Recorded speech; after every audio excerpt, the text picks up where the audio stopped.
స్వామివారు స్వయంభూ గణపతి, బావిలో పుట్టి పెరుగుతున్న స్వామి. మొదట్లో శిరస్వరకు దర్శనం, మళ్ళీ తొండం కనిపించడం ప్రారంభమైంది. ఇప్పుడు బొజ్జవరకు దర్శనం. కొద్ది కొద్దిగా బావిలో పుట్టి పెరుగుతున్నారు స్వామి. మొదట్లో ఈ గ్రామాన్ని విహారపురి అని పిలిచేవారు. ఇక్కడ చెవిటివాడు, గుడ్డివాడు, మూగవాడు, ముగ్గురు సోదరులు వ్యవసాయం చేసుకుంటూ జీవించేవారు.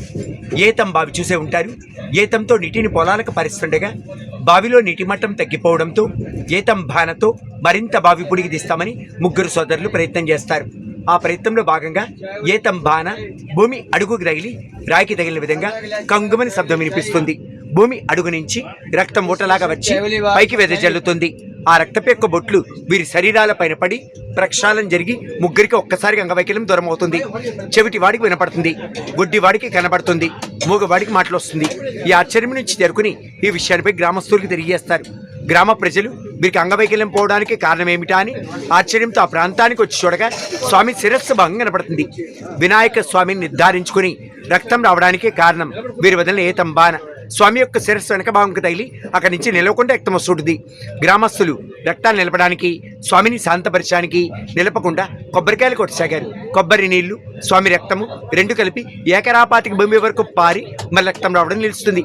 ఏకరాపాతిక భూమిని కాని అంటారు. కాని అంటే ఏకరాపాతిక భూమిని అర్థం. అంతవరకు పారింది కాబట్టి కాని పారకంగా క్రమేపీ కాణిపాకంగా పేరొచ్చింది. స్వామి మొదటి దర్శనంతోనే చెవిటి, గుడ్డి, మూగవారిని అంగవైకల్యం నుంచి దూరం చేశారు. కాణిపాక వినాయకుడు ఆరోగ్యాన్ని ప్రసాదిస్తాడు అన్నానికి అది మొదటి ఉదాహరణ. అదేవిధంగా శంకుడు, లిఖితుడు అనే ఇద్దరు సోదరులు స్వామి దర్శనానికి కాలినడకన బయలుదేరి వస్తుంటారు. వారు తెచ్చుకున్న ఆహారం కాస్త దారి మధ్యలో అయిపోతుంది. చిన్నవాడైన లిఖితుడికి ఆకలేస్తుంది. అన్నని అడుగుతాడు. అన్న ఆకలిగా ఉంది, చుట్టూ మామిడి చెట్లు ఉన్నాయి కదా, ఒక పండు కోసుకుని తింటాను అన్నని అడుగుతాడు. దానికన్నా అక్కడ యజమాని కాపలాదారు లేరు. అనుమతి లేకుండా పండు కోయడం దొంగతనం అవుతుంది, వద్దని వారిస్తాడు. కానీ ఆకలి తట్టుకోలేని లిఖితుడు అన్న మాట లెక్క చేయక పండు కోసుకుని తినేస్తాడు. అన్న ధర్మానికి సత్యానికి కట్టుబడిన వ్యక్తి కాబట్టి ఈ విషయాన్ని ఆ ప్రాంతం పెద్దకు తెలియజేసి క్షమాపణ కోరి తమ్ముని తీసుకెళ్తాం ఉద్దేశంతో ఆ ప్రాంతపు పెద్ద ఆ దగ్గరికి తమ్ముని తీసుకెళ్తాడు. రాజా, నా తమ్ముడు ఆకలికి తట్టుకోలేకుండా ఎవరి అనుమతి లేకుండా పండు కోసుకుని తినేశాడు, అతను క్షమించని ప్రాధేయపడతాడు. దానికి రాజు ఏదైనా యజమాని కాపలాదారు లేకుండా అనుమతి లేకుండా పండు కోయడం దొంగతనమే అవుతుంది. దొంగతనానికి శిక్ష చేతుల్ని తీసివేయడమని లిఖితుడి యొక్క చేతులు తీసేస్తారు. ఊహించని పరిణామం. చేసేదేమీ లే. దుఃఖంతో తమ్ముడిని వెంట పెట్టుకుని స్వామిని వే దిక్కని కాణిపాకం చేరుకుంటాడు. స్వామి దర్శనానికి ముందు పక్కన ఒక నది వెళ్తోంది. ఆ నదిలో అన్నదమ్ముడు ఇద్దరు మునగడం, మునిగి లేచిన వెంటనే లిఖితుడికి యథావిధిగా చేతులు రావడం జరుగుతుంది. చేతుల్ని ప్రసాదించిందనక, బాహువుల్ని ప్రసాదించిందనక ఆ నదికి బాహుదా నది అనే పేరు రావడం జరుగుతుంది. ఇలా కాణిపాక వినాయకుడిని దర్శనం చేసుకోవడం ద్వారా ఆరోగ్యం మెరుగుపడుతుంది. కాణిపాక వినాయకుడు ఆరోగ్యాన్ని ప్రసాదిస్తాడు అన్నానికి వందల ఉదాహరణలు చెప్పుకోవచ్చు. మీరు కూడా మనస్ఫూర్తిగా స్వామిని ధ్యానం చేసుకోండి.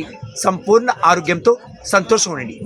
ఆరోగ్యం మాత్రమే కాదు, శరణం శ్రీ కాణిపాక వినాయక, శరణం శ్రీ కాణిపాక వినాయక అని చెప్పి ఏ పని మొదలు పెట్టినా ఆ పనిలో ఆటంకం అనేది లేకుండా ఆ పని విజయవంతంగా పూర్తవుతుంది. సంతోషం ఉండండి, ఆరోగ్యం ఉండండి.